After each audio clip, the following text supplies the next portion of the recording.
बहाली का अमल शुरू हो और तामीर नौ का अमल शुरू हो। आज हुकूमत ने जो नए टैक्सेस लगाए हैं उसमें भी सैलाब टैक्स लगाया गया है और उन लोगों पर जो पहले ही टैक्स दे रहे हैं उन पर मजीद 10% इनकम टैक्स में इजाफा किया गया है। इसलिए ये बात इंतहाई अहमियत की हामिल है और कलीदी अहमियत की हामिल है कि सैलाब की तामीर नौ और बहाली का जो काम हो वो शफाफ तरीके से हो या कम अज़ कम करप्शन कम हो।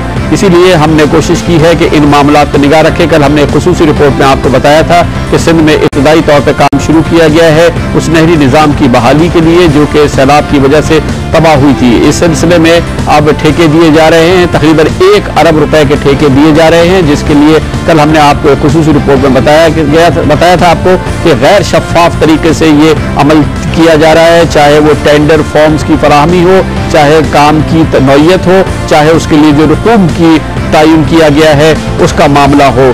कल हमने आपको बताया था कि टेंडर फॉर्म की फराहमी एक आसान मरहला नहीं है और इसमें किस तरह से इम्तियाज बढ़ता जा रहा है। अब इत्तलात के मुताबिक आज सखर में इरिगेशन ऑफिस में ये टेंडर फॉर्म्स जमा होने हैं और उसके बाद इनको खोलना है और देखना यह है कि ये काम किस तरह से होता है, कितने शफाफ तरीके से होता है और क्या वाकई हुकूमत बेहतरीन काम के लिए बेहतरीन रकम खर्च कर रही है या कम काम के लिए कई गुना ज्यादा रकम।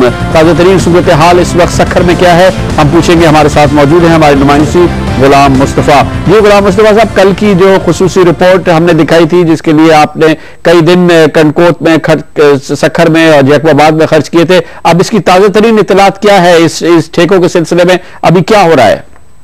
कामरान साहब, आज बड़ी अजीब और गरीब सूरत-ए-हाल रही है कि सखर के अंदर एक इरिगेशन कॉलोनी है, उसके साथ ही जो है ये इरिगेशन के तमाम दफातर वाक़े हैं और उसके पीछे इनके बंगलोज हैं अफसरान के।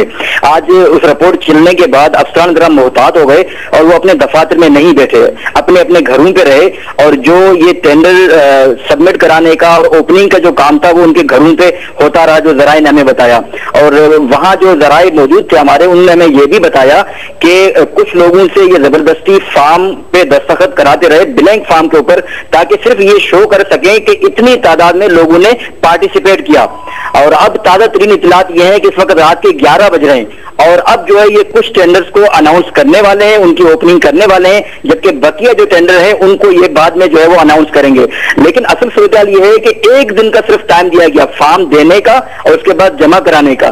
तो इसमें असल मसला ये देखना है कि ये ठेकेदार किस तरह जो है वो सरजमीन पे जाएंगे, उस जगह को देखेंगे, काम की नौयत को समझेंगे, कितना खर्चा होगा उसका अंदाजा लगाएंगे। ये सब काम 1 दिन के अंदर कैसे हो सकता है, ये बड़ी समझने की चीज है कि ये किस तरह हो रहा है, इस पे नजर रखने वाला कौन बंदा है?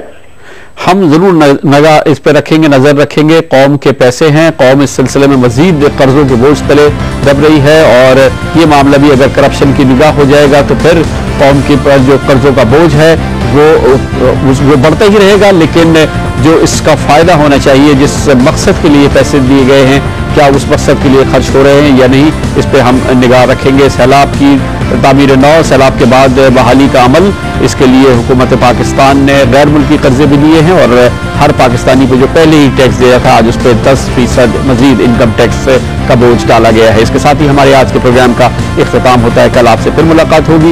इस दौरान कोई कमेंट, तबसरा या नई मालूमात भेजना चाहे जरूर लिखिएगा। हमारा ईमेल एड्रेस है aaj@geo.tv।